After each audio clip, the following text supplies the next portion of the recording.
So what are y'all doing for your topic for the English documentary? I'm doing domestic surveillance. What are you doing? I'm doing human rights abuse in the Middle East. What about you, Mark? I don't really know yet. Oh, okay. Do you have any ideas? Well, I was thinking about doing procrastination, but I'll figure it out later. Don't worry. Alright, then.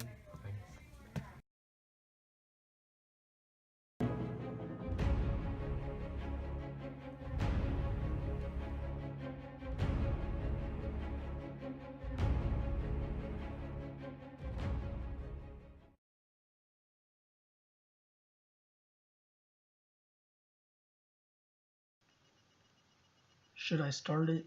I mean, I still have a week left, so...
Procrastination.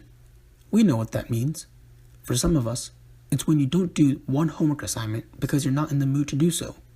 For others, we wait till the last night to finish a major English project because a new video game came out and that seems a lot more interesting. No matter how intense you're procrastinating, it's a concept that every high schooler is familiar with.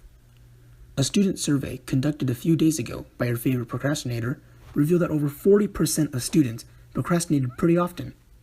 Over a third were avid procrastinators, and less than 5% said they didn't procrastinate that often.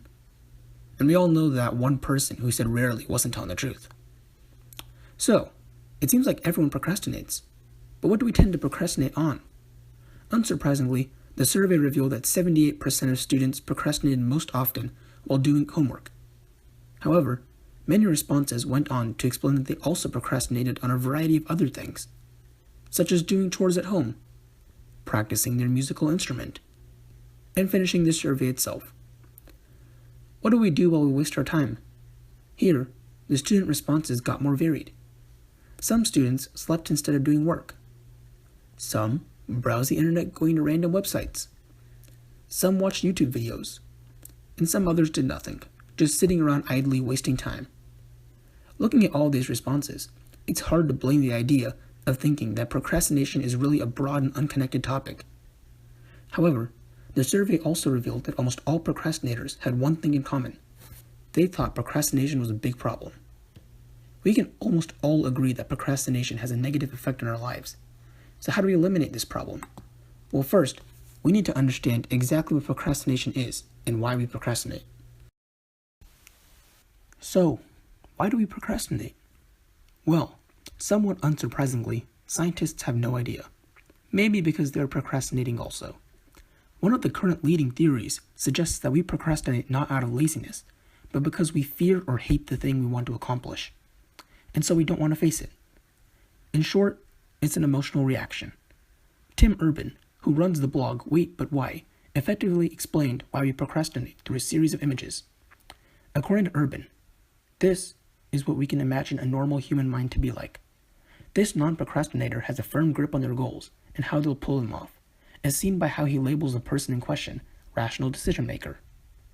This, however, is the mind of a procrastinator. Here, while we still have the rational decision maker, we also see the instant gratification monkey. You can guess where this is going.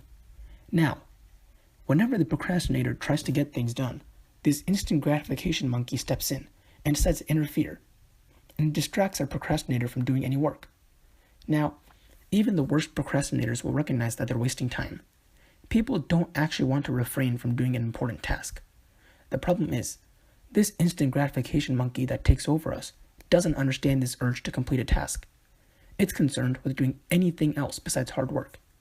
Now, at some point, the task will go from urgent to immediate, and that's when the so-called panic monster appears.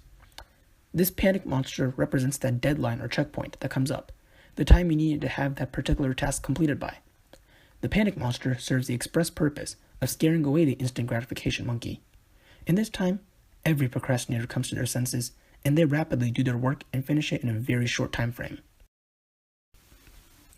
The student survey also revealed that 68% of students procrastinated because they just didn't feel like doing that task or weren't in the mood. They all fell victim to the instant gratification monkey. Nearly half the students interviewed said that they were scared into action by an upcoming deadline or a threat of getting bad grades. As demonstrated by Urban, those students only took action once they could see the direct disadvantages of their actions. So why do we ignore the so-called panic monster until it's right in front of us? Why don't we realize any earlier what problems our procrastination will cause us? A new study conducted by UCLA asked subjects to think about themselves now, think about themselves in the future, and think about Matt Damon. The study showed that brain scans of people thinking about their future selves and of celebrities like Matt Damon were far more similar than brain scans of people thinking about themselves right then. A similar study by Princeton University reached the same conclusion and also suggested that the more in touch one was with their future self, the less likely they were to procrastinate. Most of us understand that our procrastination will hurt us, but we don't seem too concerned for our future selves who'll have to deal with those consequences.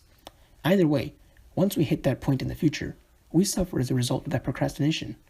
We need to fix that problem. So as many of you are wondering, how do we fix that problem?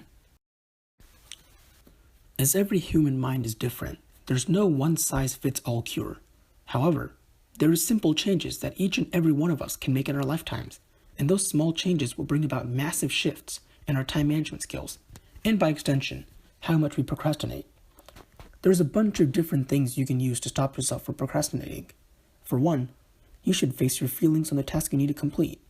The vast majority of the time that you're procrastinating is because you either are afraid of or you dislike the thing you need to complete. Once you force yourself to accept that the stress and bad feelings you have because of that task aren't going to go away until you finish that task, not only are you going to be motivated to not procrastinate any longer, but you'll put extra effort into completing that task itself. Another way is to get a friend or family member to force you to do the work. Another important thing to remember is that once you begin working on that dreaded task, you'll find that you can't stop. If you're having trouble getting yourself to finish something, just begin it. You'll end up completing the whole thing if you just take that first step. An important and effective way to combat procrastination is also one of the most complex skills for a teenager, and that's planning ahead. Most of us don't like to plan ahead. We just like to go with the flow and not worry too much about the future, and that's okay. It doesn't make us bad or dumb people.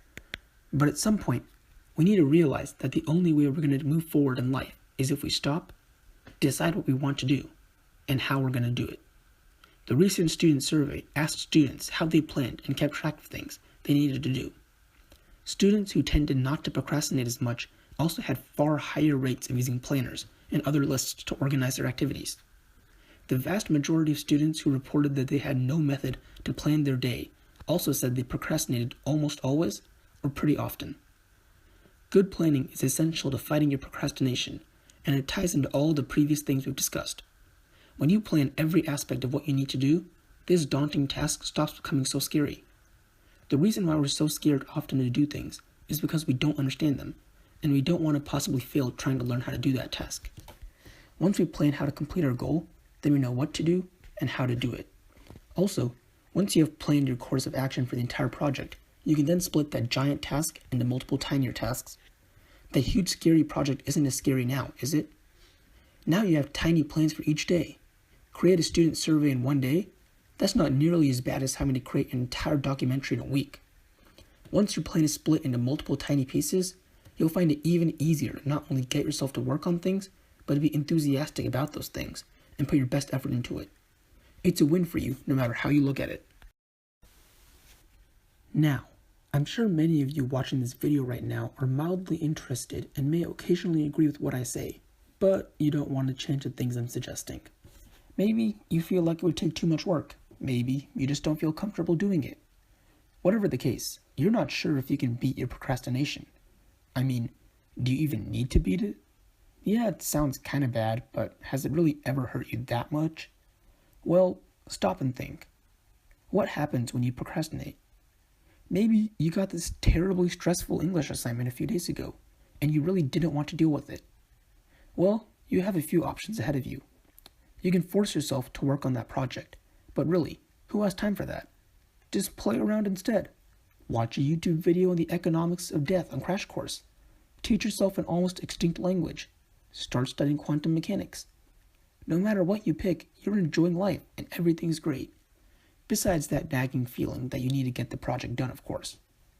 Each day, you think to yourself that maybe, just maybe, today you should work on that project. But come on, who wants to waste their time doing something they don't like? So we go back to researching the evolutionary tree of the koala. Every day is the same thing, and will suddenly